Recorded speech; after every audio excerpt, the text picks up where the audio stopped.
അധ്യക്ഷാലങ്കൃതമായ വേദിയിൽ സന്നിധരായ നേതാക്കന്മാർ, എന്നെ ശ്രമിക്കുന്ന പ്രിയപ്പെട്ട SKSSFന്റെ പ്രവർത്തകർ, പ്രിയപ്പെട്ട നാട്ടുകാർ,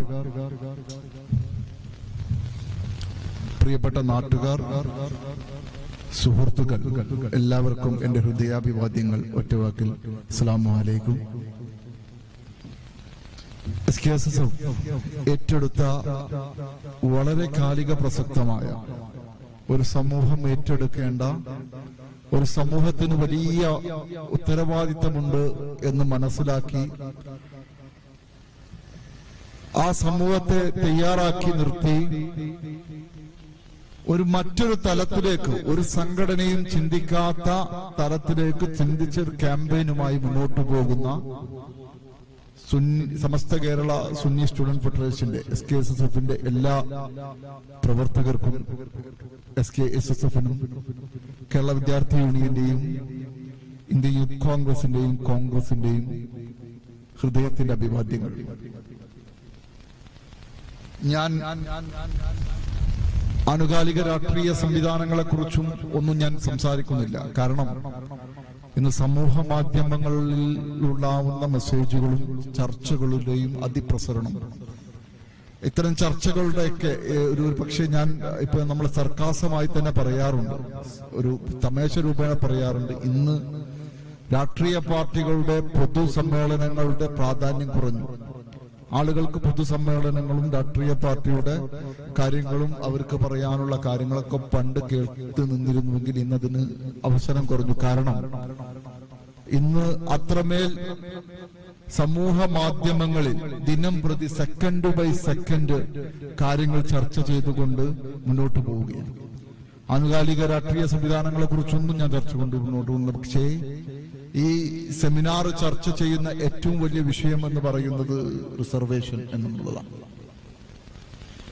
ഇന്ത്യ മഹാരാജ്യം ലോകത്തെ ഏറ്റവും വലിയ ജനാധിപത്യ രാജ്യമാണ്. ഇന്ത്യയുടെ ഭരണഘടന എന്ന് പറയുന്നത് ലോകത്തെ ഏറ്റവും വലിയ ഭരണഘടനയാണ്. ലോകത്തെ ഏറ്റവും വലിയ ഭരണഘടന എന്ന് പറയുമ്പോൾ ആ ഭരണഘടന എന്ന് പറയുന്നത് കനം കൊണ്ടോ തൂക്കം കൊണ്ടോ അല്ല, എഴുതപ്പെട്ട ഏറ്റവും വലിയ ഭരണഘടനയാണ് ഇന്ത്യയുടെ ഭരണഘടന എന്ന് പറയുന്നത്. കാലാനുസൃതമായ മാറ്റങ്ങൾ ഉൾക്കൊള്ളുന്ന ഈ ജനങ്ങളെ ഇന്ത്യയുടെ സർവവും, ഇന്ത്യയുടെ നാനാത്വത്തിൽ ഏകത്വവും ഉൾക്കൊള്ളാൻ കഴിയുന്ന വലിയ ഒരു സംവിധാനമാണ് ഇന്ത്യയുടെ ജനാധിപത്യം എന്ന് പറയുന്നത്. ഇന്ത്യയുടെ ജനാധിപത്യത്തെ കുറിച്ച് സംസാരിക്കാൻ ഞാൻ മുതിർന്നാൽ, ഞാനോ അതല്ലെങ്കിൽ നമ്മളോ മുതിർന്നാൽ, ഈ വേദി പുലരുവോളം നമ്മൾ സംസാരിക്കേണ്ടി വരും, അതിനെക്കുറിച്ച് പറയേണ്ടി വരും. കാരണം അത്ര വൈവിധ്യങ്ങളും അത്രമേൽ അക്കാദമിക്കായിട്ട് നമ്മൾ വിലയിരുത്തേണ്ട ഒരു സാധനമാണ് ഇന്ത്യയുടെ ജനാധിപത്യം.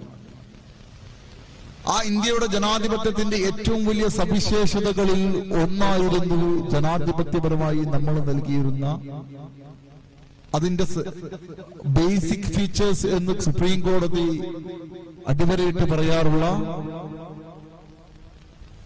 സുപ്രീം കോടതി ബേസിക് ഫീച്ചർ എന്ന് ഓമനപ്പേരിട്ടുള്ള അതിന്റെ അന്തസത്ത എന്ന് പറയുന്ന സാധനം. ഇന്ത്യയുടെ ജനാധിപത്യം എന്ന് പറയുന്നത് ഇന്ത്യയുടെ ഭരണഘടനയുടെ ഒരു ബേസിക് ഫീച്ചറാണ്. മതേതരത്വം ഒരു ബേസിക് ഫീച്ചറാണ്. അങ്ങനെ എണ്ണുന്ന ബേസിക് ഫീച്ചേഴ്സിൽ ഭരണഘടനാ അന്തസത്തുകളിൽ ഒന്നാണ് റിസർവേഷൻ എന്ന് പറയുന്നത്. റിസർവേഷൻ എന്ന് പറയുമ്പോൾ ഏറ്റവും പുതിയ കാര്യമെന്ന് പറയേണ്ടത് 124 ഭരണഘടന ഭേദഗതിയിലൂടെ ഒരു സംവരണ ബില്ല് പാസാക്കിയിരിക്കുന്നു. ആ ബില്ല് പാർലമെന്റ് പാസാക്കി രാഷ്ട്രപതി ഒപ്പിട്ട് പുതിയ നിയമമായി ഈ രാജ്യത്ത് കടന്നു വന്നിരിക്കുന്ന സാഹചര്യത്തിലാണ് ഞാനും നിങ്ങളും ഈ സെമിനാറിൽ പങ്കെടുത്തുകൊണ്ടിരിക്കുന്നത്. നമ്മുടെ റിസർവേഷൻ സിസ്റ്റം എന്ന് പറയുന്നത് അവതരണ പ്രാസംഗികൻ സൂചിപ്പിച്ചതുപോലെ ഒരു ദാരിദ്ര്യ നിർമ്മാർജ്ജന പദ്ധതിയല്ല റിസർവേഷൻ എന്ന് പറയുന്നത്. അല്ലെങ്കിൽ ഒരു തൊഴിൽദാന പദ്ധതിയായിട്ടോ നമുക്ക് റിസർവേഷനെ കാണാൻ സാധിക്കില്ല. അതിന്റെയൊക്കെ അപ്പുറത്ത് വലിയ മാനങ്ങളുള്ള, വലിയ അർത്ഥങ്ങളുള്ള, ഇന്ത്യയെ ഉൾക്കൊള്ളാൻ സാധിക്കുന്ന നാനാത്വത്തിൽ ഏകത്വത്തെ ഒരു വേറൊരു ഘടനാപരമായ സിദ്ധാന്തത്തിലേക്ക് സൈദ്ധാന്തികമായി എത്തിക്കുന്ന ഒരു വലിയ സംഭവമായിരുന്നു ഇന്ത്യയുടെ റിസർവേഷൻ സിസ്റ്റം എന്ന് പറയുന്നത്. ജാതി അടിസ്ഥാനത്തിൽ നമ്മൾ ജീവിച്ച കാലം എത്രയാ? ഇന്ത്യ മഹാരാജ്യം വർഷങ്ങളോളം ജാതിയുടെ അടിമത്തത്തിന് ഇരയായ രാജ്യമാണ്. 1800 വരെ പരസ്യമായ അടിമത്തം നിലനിന്നിരുന്ന രാജ്യമാണ് ഇന്ത്യ മഹാരാജ്യം. കാസ്റ്റ് അബോളിഷൻ ആക്ട് വരുന്നതുവരെ, അടിമത്ത അബോളിഷൻ ആക്ട് വരുന്നതുവരെ വലിയ രീതിയിലുള്ള അടിമത്ത കച്ചവടങ്ങൾ നടന്ന ഒരു രാജ്യമായിരുന്നു ഇന്ത്യ മഹാരാജ്യം എന്ന് പറയുന്നത്. ഡിസ്ക്രിമിനേഷനുകൾ, അസമത്വങ്ങൾ, അരികവൽക്കരിക്കലുകൾ ഉണ്ടായിരുന്ന വലിയ രാജ്യം. റിസർവേഷൻ എന്ന് നമ്മൾ കാണേണ്ടത്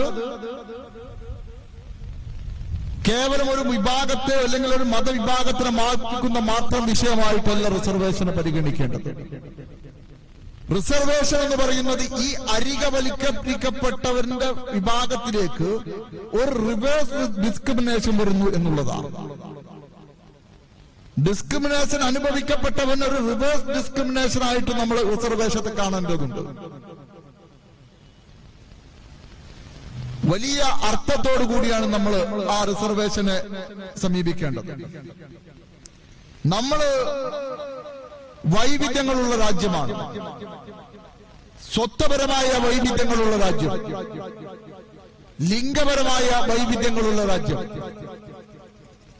ഭാഷാപരമായി വൈവിധ്യങ്ങളുള്ള രാജ്യം, ഭൂവൈവിധ്യങ്ങളുള്ള രാജ്യം. ഇന്ത്യയുടെ അടിസ്ഥാന ഘടകം എന്ന് പറയുന്നത്, നമ്മളെല്ലാവരും ഉയർത്തിക്കാണിക്കുന്ന അടിസ്ഥാന ഘടകം എന്ന് പറയുന്നത് നാനാത്വത്തിൽ ഏകത്വം എന്നുള്ളതാണ്. ഈ വൈവിധ്യങ്ങളിലും നമ്മൾ ഏകാത്വം ഉറകെ പിടിക്കുന്ന വലിയൊരു രാജ്യമായിരുന്നു. ആ ഒരു സാഹചര്യത്തിൽ തുല്യനീതിയും തുല്യമായ പ്രാതിനിധ്യവും അധികാര പങ്കാളിത്തവും രാഷ്ട്ര നിർമ്മിതിയുമെല്ലാം ഉൾപ്പെടുന്ന ഒരു പോസിറ്റീവ് അഫോർമേഷൻ ആയിരുന്നു റിസർവേഷൻ എന്ന് പറയുന്നത്. റിസർവേഷന്റെ ചരിത്രം നമ്മൾ പഠിക്കുമ്പോ ബ്രിട്ടീഷ് കാലത്ത് നിന്ന് കുറച്ചുകൂടി മുന്നോട്ട് വന്ന് രാജ്യത്തിന്റെ ഭരണഘടന നിർമ്മാണ സമിതി മുതൽ നമ്മൾ പഠിക്കേണ്ടതുണ്ട്. ഭരണഘടനാ നിർമ്മാണ സമിതി അംഗങ്ങളായിരുന്ന തീവ്ര ഹിന്ദു വിഭാഗ നേതാക്കന്മാർ ഒന്നടങ്കം എതിർത്തിരുന്ന ഒരു സംവിധാനമായിരുന്നു ഈ ജാതീയപരമായ റിസർവേഷൻ എന്ന് പറയുന്നത്. അതല്ലെങ്കിൽ ബാക്ക്വേർഡ് റിസർവേഷൻ എന്ന് പറയുന്ന സംവിധാനം 1924 സ്ഥാപിതമായ RSSന്റെ ആശയങ്ങൾ പേറി ഭരണഘടനാ നിർമ്മാണ സമിതിയിലേക്ക് കടന്നു വന്ന മുഴുവൻ ആളുകളും ഇതിനെ കൃത്യമായി എതിർക്കുകയുണ്ടായി. പണ്ഡിറ്റ് ജവഹർലാൽ നെഹ്റുവിന്റെ കാഴ്ചപ്പാടുകളാണ് ഞാൻ നേരത്തെ സൂചിപ്പിച്ചത്. റിസർവേഷൻ എന്ന് പറയുന്നത് പണ്ഡിറ്റ് ജവഹർലാൽ നെഹ്റുവിന്റെ ഭാഷയിൽ reservation is A positive affirmation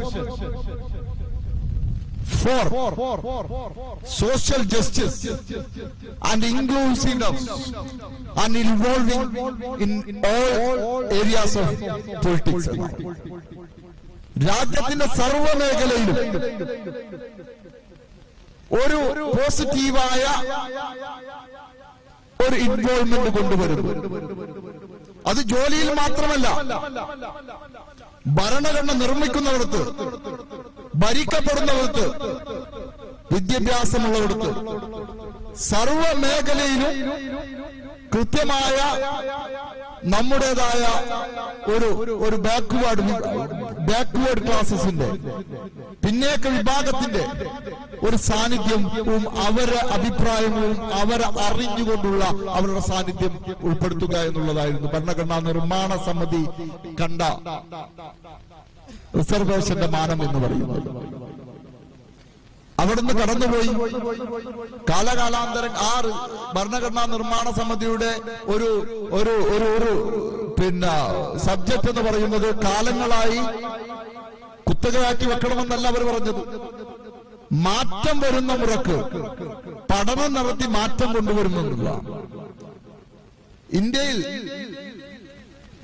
constitution അസംബ്ലിക്ക് ശേഷം ആദ്യമായ മാറ്റം കൊണ്ടുവരുന്നത് 1953-ലാണ്. ഇതിനെക്കുറിച്ച് പഠിക്കാൻ ആദ്യമായി ഒരു കമ്മിറ്റിയെ നിയോഗിക്കുന്നു. കാക്ക കലോക്കർ കമ്മിറ്റി എന്ന് പറയും. ആ കമ്മിറ്റി റിപ്പോർട്ട് സബ്മിറ്റ് ചെയ്തതിന്റെ അടിസ്ഥാനത്തിൽ ഞാൻ സൂചിപ്പിച്ചു, ഇത് 124-ാം ഭരണഘടനാ ഭേദഗതിയാണ് ഇപ്പൊ സംഭവിച്ചത്. 6-ാം ഭരണഘടനാ ഭേദഗതി സംഭവിക്കുന്നു. 6-ാം ഭരണഘടനാ ഭേദഗതി പ്രകാരം article 340-നകത്ത് appointment of a commission to study and investigation of status of a backward community. Backward വിഭാഗങ്ങളുടെ സ്റ്റാറ്റസിനെ കുറിച്ച്, സ്ഥിതിയെ കുറിച്ച് പഠിക്കാനും അതിനെക്കുറിച്ച് അന്വേഷണം നടത്താനും ഒരു കമ്മീഷൻ വരികയാണ്. ആ കമ്മീഷൻ പ്രകാരം, റിപ്പോർട്ട് പ്രകാരം കാലാകാലങ്ങളായി മാറ്റങ്ങൾ കൊണ്ടുവരുന്നത്. മാറ്റങ്ങൾ എന്ന് പറയുന്നത് കുറച്ചു കൊണ്ടുവരുമെന്നല്ല പറഞ്ഞത്, അവസരങ്ങൾ സൃഷ്ടിക്കപ്പെടണം എന്നാ പറഞ്ഞത്. അതാണ് ഭരണഘടന പറഞ്ഞത്. അതിനുശേഷം 1979-ൽ ഇവിടെ ഇരിക്കുന്ന മുതിർന്ന ആളുകൾ അവരൊക്കെ കേട്ടിട്ടുണ്ടാവും, എന്റെയും നിങ്ങളുടെയും തലമുറ കേൾക്കാത്ത ഒരു കമ്മീഷൻ, മണ്ഡൽ കമ്മീഷൻ വരും. 79-ൽ ഇന്ദിരാഗാന്ധി ഈ രാജ്യത്തെ മണ്ഡൽ കമ്മീഷൻ വെക്കുന്നു. ഗരീബി ഹഠാവോ എന്ന മുദ്രാവാക്യത്തിന്റെ ഭാഗമായിട്ടാണ് പാർലമെന്റിനകത്ത് ഇന്ദിരാഗാന്ധി കടന്നു വന്ന സമയത്ത് മണ്ഡൽ കമ്മീഷനെ അപ്പോയിന്റ് ചെയ്യുന്നത്. ആ കമ്മീഷൻ ഇന്ത്യക്കകത്ത് പഠനം നടത്തി 1983-ൽ റിപ്പോർട്ട് സബ്മിറ്റ് ചെയ്തു. ആ റിപ്പോർട്ട് പ്രകാരം, ആ റിപ്പോർട്ടിലെ സജഷൻസ് ഇന്ത്യയിൽ നടപ്പിലാക്കാൻ മുന്നോട്ട് പോകുകയാണ് രാജ്യത്ത് പുതിയ രാഷ്ട്രീയ സ്ഥിതികൾ ഉടലെടുക്കുന്നതും ഇന്ദിരാഗാന്ധിയുടെ മരണപ്പെടുന്നു. പിന്നീട് ഇന്ത്യയുടെ ചരിത്രം പരിശോധിക്കുമ്പോൾ നമുക്കറിയാം, മുസ്ലിം സമുദായത്തെ സംബന്ധിച്ച് അല്ലെങ്കിൽ ബാക്ക്വേർഡ് ക്ലാസസിനെ സംബന്ധിച്ച് വലിയ വലിയ മാറ്റങ്ങൾ സംഭവിച്ച സമയം. ശരീഅത്ത് നിയമവും മറ്റുമെല്ലാം ഉണ്ടായ ചർച്ചകളും മറ്റും മണ്ഡൽ കമ്മീഷൻ റിപ്പോർട്ടിന്റെ സജഷൻസ് ഈ രാജ്യത്ത് നടപ്പിലാക്കാൻ വൈകി എന്നുള്ളതാണ് ഉണ്ടായത്. നമ്മുടെ റിസർവേഷൻ സംബന്ധിച്ച് ഏറ്റവും വലിയ മാറ്റം പിന്നീട് ഉണ്ടാകുന്നത് 1993-ലാണ്. മണ്ഡൽ കമ്മീഷൻ നടപ്പിലാക്കാൻ തീരുമാനിച്ചപ്പോ ഇന്ദ്രാസ്വാമി എന്ന് പറഞ്ഞ ഒരു ബ്രാഹ്മൺ, മുന്നേറ്റ വിഭാഗക്കാരൻ, സുപ്രീം കോടതിയെ സമീപിക്കുന്നു. മുന്നേറ്റ വിഭാഗത്തിന്റെ അവകാശങ്ങൾ കവർന്നെടുക്കാൻ ശ്രമിക്കുന്നു എന്ന വാദവുമായി സുപ്രീം കോടതിയെ സമീപിച്ചപ്പോ സുപ്രീം കോടതി ഭരണഘടനാ നിർമ്മാതാക്കളുടെ വാദത്തെ അടിവരയിട്ടുകൊണ്ട് പറഞ്ഞു, 947-ൽ നിന്ന് 1993-ലെത്തി നിൽക്കുമ്പോഴും രാജ്യത്തെ ദരിദ്രാവസ്ഥയിൽ നിന്ന് മാറ്റമുണ്ടായിട്ടില്ല. പിന്നേക്ക വിഭാഗക്കാരൻ മുന്നേക്ക വിഭാഗത്തിലേക്ക് എത്തിയിട്ടില്ല. വലിയ അസന്തുലിതാവസ്ഥ ഇന്നും നിലനിൽക്കുന്നു. അവസരങ്ങളിൽ തുല്യത ഉണ്ടാവുന്നില്ല. അങ്ങനെ രാജ്യത്ത് 77-ാമത് ഭരണഘടനാ ഭേദഗതി വരികയാണ്. ഇന്ദിരാസ്വാമി വേഴ്സസ് യൂണിയൻ ഓഫ് ഇന്ത്യയുടെ ഭാഗമായിട്ടാണ് 77-ാം ഭരണഘടനാ ഭേദഗതി ഉണ്ടാവുന്നത്. ആ ഭരണഘടനാ ഭേദഗതി പ്രകാരം ഭരണഘടനയുടെ ഏറ്റവും വലിയ നമ്മുടെ ഇന്ത്യക്കാരൻ ഏറ്റവും വലിയ അഭിമാനത്തോട് കാണുന്ന അവകാശങ്ങളായ ഫണ്ടമെന്റൽ റൈറ്റ്സ്, നമ്മുടെ അടിസ്ഥാന അവകാശങ്ങളിൽ മാറ്റം വരുത്തുകയാണ്. മൗലിക അവകാശങ്ങളിൽ മാറ്റം വരുത്തുകയാണ്. ആ മൗലികാവകാശത്തിൽ 16-ാം നമ്പർ ആർട്ടിക്കിൾ 16-ൽ മാറ്റം വരുത്തി ഈക്വൽ ഓപ്പർച്യൂണിറ്റി ടു ഓൾ. ഈ ഈക്വൽ ഓപ്പർച്യൂണിറ്റി ടു ഓൾ എന്ന് വായിക്കുമ്പോ കഴിഞ്ഞ ദിവസം ഒരു നിയമസഭാ സാമാജികൻ സ്റ്റേറ്റ് എന്ന് വായിച്ചതുപോലെ വായിക്കരുത്. അതിന് അർത്ഥങ്ങളുണ്ട്. സ്റ്റേറ്റിന് വലിയ അർത്ഥങ്ങളുണ്ട് ഭരണഘടനക്കകത്ത്. സെപ്പറേറ്റ് ഒരു ആർട്ടിക്കിൾ തന്നെ പറയുന്നു. അതുപോലെ ഇതിനകത്ത് വലിയ നിർവചനങ്ങൾ നൽകുകയാണ് ഭരണഘടനാ നിർമ്മാണ സമിതി. ആ ഈക്വൽ ഓപ്പർച്യൂണിറ്റിയിലേക്ക് ഉയർത്തുന്നതിന് പിന്നോക്ക വിഭാഗക്കാരന് കൃത്യമായ അവസരങ്ങൾ ഉണ്ടാക്കുന്നതിന് റിസർവേഷൻ കൊണ്ടുവന്നു. അങ്ങനെ വീണ്ടും എം നാഗരാജ് എന്ന വ്യക്തി സുപ്രീം കോടതിയെ സമീപിച്ചു. 2006-ൽ നാഗരാജ് വിധിയിലൂടെ സുപ്രീം കോടതി ഒരു സീലിംഗ് കൊണ്ടുവന്നു. Reservation cannot be exceed 50%. Reservation എന്ന് പറയുന്നത് 50% കൂടാൻ പാടില്ല. ആ വിധിയാണ് ഇന്ന് അട്ടിമറിക്കപ്പെട്ട് ഈ ബില്ലിലൂടെ അട്ടിമറിക്കപ്പെട്ടിട്ട് അവതാരക പ്രാസംഗികൻ അതിന്റെ വളരെ വ്യക്തമായി തന്നെ സൂചിപ്പിച്ചു. 50% എന്ന് പറയുന്നത് അട്ടിമറിക്കപ്പെട്ടിരിക്കുന്നു. ഇന്ന് മുഴുവൻ 100% ജോലിയിൽ ആ 100% ജോലിയുടെ 10% മാറ്റിവെച്ചു സാമ്പത്തിക സംവരണത്തില് നിയമനം നടത്തി ബാക്കി വരുന്നതിലേക്ക് റിസർവേഷൻ സംവിധാനം കൊണ്ടുവരുമ്പോ എന്താ അവസ്ഥ? ഞാൻ ചില കണക്കുകളിലേക്ക് ചില സ്റ്റാറ്റിക്സും കൂടി സൂചിപ്പിച്ചുകൊണ്ട് വിട വാങ്ങാൻ ഞാൻ ആഗ്രഹിക്കുക. കാരണം സംശോക നേരത്തെ എത്തി, ഞാൻ വൈകിയാ വന്നത്. പക്ഷെ എനിക്ക് അർജന്റായി ഒരു വഴിക്ക് പോകാനുള്ളത് കൊണ്ടാണ് ഞാൻ ഈ വിഷയത്തിൽ കുറച്ച് നേരത്തെ സംസാരിക്കണമെന്ന് ആവശ്യപ്പെട്ടു. ഇന്ത്യയിൽ 81% ബാക്ക്വേർഡ് ക്ലാസ്. 81%. അതിൽ 20% ST ആണ്, ഷെഡ്യൂൾഡ് ട്രൈബുകാരനാണ്. അവൻ 15% അവന് റിസർവേഷൻ ലഭിക്കുന്നത്. 9% ഷെഡ്യൂൾഡ് കാസ്റ്റ് വിഭാഗക്കാരുള്ളത്. അവർക്ക് 7% ജോലി ലഭിക്കുന്നത്. 52% മറ്റു വിഭാഗങ്ങളുള്ളത്. മറ്റു വിഭാഗങ്ങൾ എന്ന് പറയുമ്പോൾ അതിൽ മുസ്ലിമുകളും സിഖുകാരൻ പെടും, പാഴ്സി പെടും, അടങ്ങുന്ന ഞാൻ പറഞ്ഞ നേരത്തെ വിഭാഗങ്ങളിലായ വിഭാഗങ്ങളെല്ലാം പെടും. അവർക്ക് 27%. ഈ സീലിംഗ് ഞാൻ നേരത്തെ സൂചിപ്പിച്ചതുപോലെ 50%. ബാക്കി വരുന്ന 50% എന്ന് പറയുന്നത് 19% കുത്തകയാണ്. ആ കുത്തക ഊട്ടിയുറപ്പിക്കുന്ന തരത്തിലാണ് ഇന്ന് ഈ നിയമനിർമ്മാണം കടന്നു വന്നിട്ടുള്ളത്. നമ്മള് 2011 വർഷം കൂടുമ്പോഴാണ്, 10 വർഷം കൂടുമ്പോഴാണ് സെൻസസ് നടക്കുക എന്നും 2011 ലാസ്റ്റ് സെൻസസ് നടക്കുന്നതെന്ന് എനിക്കും നിങ്ങൾക്കും വളരെ വ്യക്തമായിട്ട് അറിയുന്ന സാധനം. 2011 സെൻസസ് പ്രകാരം യൂണിവേഴ്സിറ്റി പ്രൊഫസർമാരിൽ 95% ഉന്നത കുലജാതരാണ്. ഇന്ന് ഇന്ത്യയുടെ ഉന്നതമായ കോടതിയിൽ, പരമോന്നത കോടതിയായ സുപ്രീം കോടതിയിൽ ഇരിക്കുന്ന 92% ജഡ്ജിമാരിൽ ഉന്നത കുലജാതരാണ്.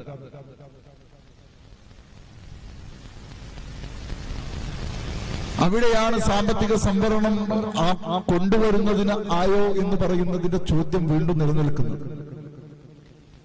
വേറൊരു കണക്ക് നമുക്ക് എടുത്തു നോക്കുമ്പോ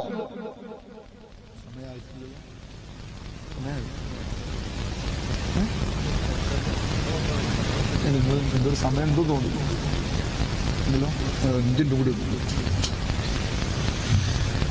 ഇന്ത്യയിൽ 96% ജോലികൾ എന്ന് പറയുന്നത് സ്വകാര്യ അസംഘടിത മേഖലയിലാണ്. ഇന്ത്യയിൽ 96% ജോലികളുള്ളത്. ആ 94% മറ്റു ജോലികൾ എന്ന് പറയുന്നത്. അതിൽ 2% സർക്കാർ ജോലി എന്ന് പറയുന്നത്. ആ സർക്കാർ ജോലി വരുന്ന സർക്കാർ ജോലിയുടെ 50% ഇന്ന് റിസർവേഷന് വിധേയമായിക്കൊണ്ടിരിക്കുന്നത്. ഫലത്തിൽ 100% ജോലിയുടെ 1% മാത്രമാണ് റിസർവേഷൻ പ്രകാരം ജോലിക്ക് അർഹരാവുന്നത്. റിസർവേഷൻ പ്രകാരമുള്ള റിസർവേഷന് ബാധകമായി വരുന്നത് ഇന്ത്യയുടെ തൊഴിലിൽ 1% മാത്രമാണ്.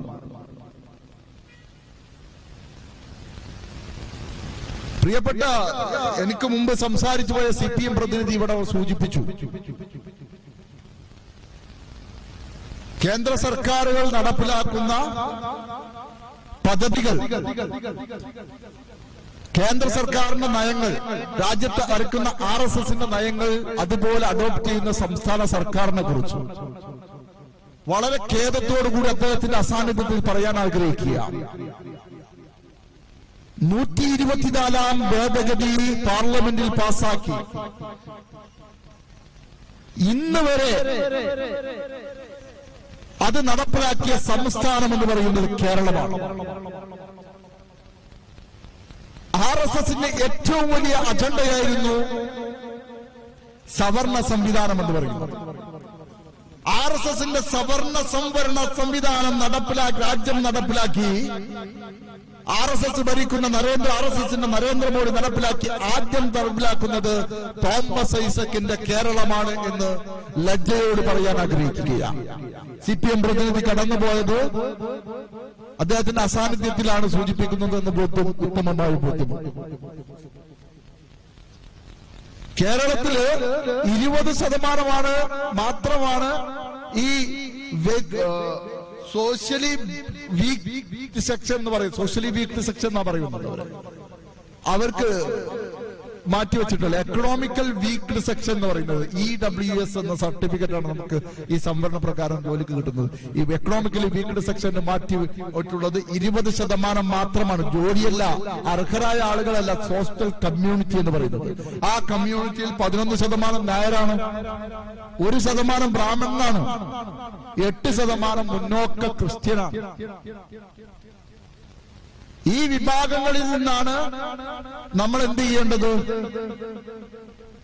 ഈ പിന്നേക്ക വിഭാഗം കണ്ടെത്തേണ്ടത്. അവിടുത്തെ വൈരുദ്ധ്യം സൂചിപ്പിക്കാൻ ഉള്ള ഒരു ഡാറ്റ കൂടി സൂചിപ്പിക്കാൻ ഞാൻ ആഗ്രഹിക്കാം. 2009